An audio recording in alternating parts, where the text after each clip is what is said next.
What is up, everybody? Jay Nell here with my UFC fight night in Brisbane, Australia recap video. Happened last night. It was actually a good fight. Six fights on the card. Lucky for me because I broke even. 3-3. So first up, I lost this pick, although I'm not sure I should have. I chose Sohee Ham to beat Beck Rawlings. She did not. This first fight was fireworks. I knew they would come out swinging. I knew it would be kind of messy, and I knew that Sohee would get the better of the stand-up game because she's the more downhill, straight up the middle striker. She also did better with her angles. Beck did land some hard shots in that first round, but Sohee really outlanded her, outworked her, outstruck her. Even though she was the smaller fighter, shorter range, Beck had a hard time hitting her. She has this deceptive range where she leans in and tilts her head back and then comes in forward and then is out of the way. I like Sohee, and this fight made me like her even more. She's got personality, man. Came out dancing, and I like her. So in my opinion, she won the first round. Second round, Beck Rawlings, more of the same on the feet. Beck Rawlings actually managed to catch a kick and get her on the ground. She held positioning there, didn't do too much damage, but she did take her back and had Sohee fighting that choke off for a while. So he managed to get back up to her feet with about a minute left. And again, more of the same on the feet. She was landing kicks to the body that would make Beck stop.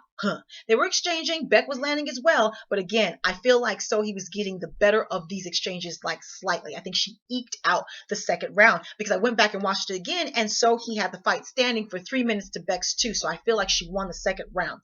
Third round, even closer. Again, on the feet, Beck was noticeably tired. She went for this crazy, desperate takedown. She was able to get Sohee pressed up against the fence and hold the top position up against the cage. She's much bigger than Sohee. I feel like that was Sohee's disadvantage here, but there is no 105 weight class. So I think Sohee's going to be undersized in all of her fights, and that's unfortunate. Again, I like her. She hits deceptively hard. She's punches and bunches, but they're not pity pat. She drew blood on Beck.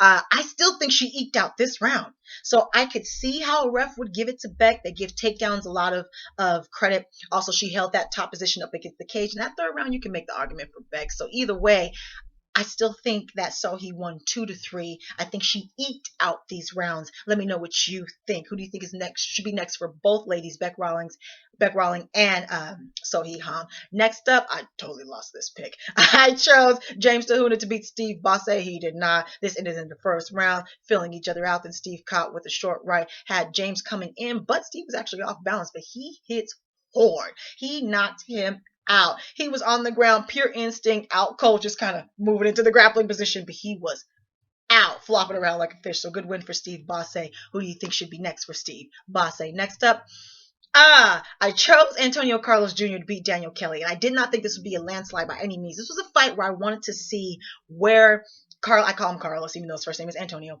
I wanted to see where Carlos was at, his progression wise. He's someone with a lot of eyes on him, and he disappointed me here. Not to take anything away from Daniel.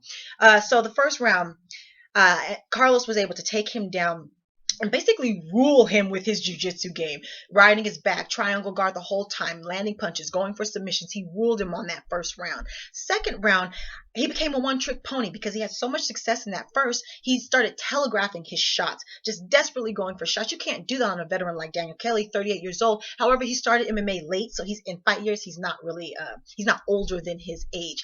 He was the smarter fighter here. He made the better decisions. He was in the better positions, better leverage. He saw everything Antonio had coming. He managed to take down Carlos. I call him everything, I guess. He managed to take down Carlos and rule him on the ground, landing ground and pound, and just was.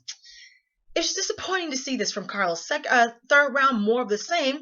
Got him on the ground. Landed a knee, or it was like a knee kick in the air. Stunned Antonio Carlos Jr. Got him on the ground with some serious ground and pound. Opened him up. Ref stopped the fight. Great win for Daniel Kelly. Again, he, I believe, said he's going to coach some sort of Brazilian judo tournament. And so he's not planning to fight until the end of the year. But still, who would you like to see Daniel Kelly fight next? Now, redemption. I got these next three picks. Jake Matthews got the fight over Johnny Case. All three rounds kind of went the same. Jake, again, he has a willingness to kind of accept bad positions, in my opinion. He would land on the feet. He would land these body kicks and stuff on Case on the feet that would stop Case.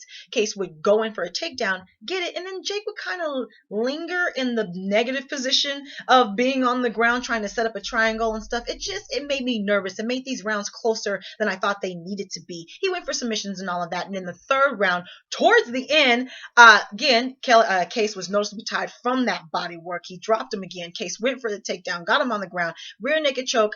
He had him. Jake was on his back. Case managed to flip the position. Jake managed to get it back in on, get his back again. This time they're belly down. He sunk in the rear naked choke. Tap, tap. Good win for Jake Matthews. Who do you think it should be next for Jake Matthews? That was a lot to get out there. All right, co-main event, and I'm so happy. This went exactly the way I thought it would. Neil Magny got the win over Hector Lombard. I said if Neil could survive the first round, keep the damage at a minimum, he would win. The damage wasn't a minimal. He survived that first round. This could easily be a 10-8 round in favor of Hector. Hector connected early, knocked him up against the fence, connected again, dropped him. Then he held down rainmakers. Neil Magny was moving and sliding and blocking and moving and sliding and blocking. Oh man, he was surviving that round. He managed towards the end of the first because Hector had already slowed down, which I knew he would. By the end of the first round, he actually managed to get to his feet and land shots of his own. Yeah. Second round, Hector is noticeably tired. Neil's got his second win because he has great cardio. He's the longer fighter. He managed to connect on the feet. He got Hector down, full mount. He's raining down over 40 unblocked shots to the face. Why this ref didn't stop this fight in the second round, I have no idea. You are there to protect the fighters. Hector took all sorts of undue punishment and went to a third round unnecessarily. So this goes to a third round for some reason. Niels, of course, the fresher fighter, drops him again. A few shots later, the ref finally stops this fight. This is the biggest win of Niels' career, of the biggest name. Hector coming off of a 2-year suspension for a PED infraction. I knew his cardio would be even worse than it usually is. He's known for aggressive. So a good win for Neil. Who do you think should be next for Neil Magny? Definitely climbing that ladder there in the welterweight division. Now, main event, and we saw my boy. Well, they're both my boys, actually. I like Mark Hunt and Frank Mir. Mark Hunt, Frank Mir, they're filling each other out in the first round. Both respect each other, both veterans.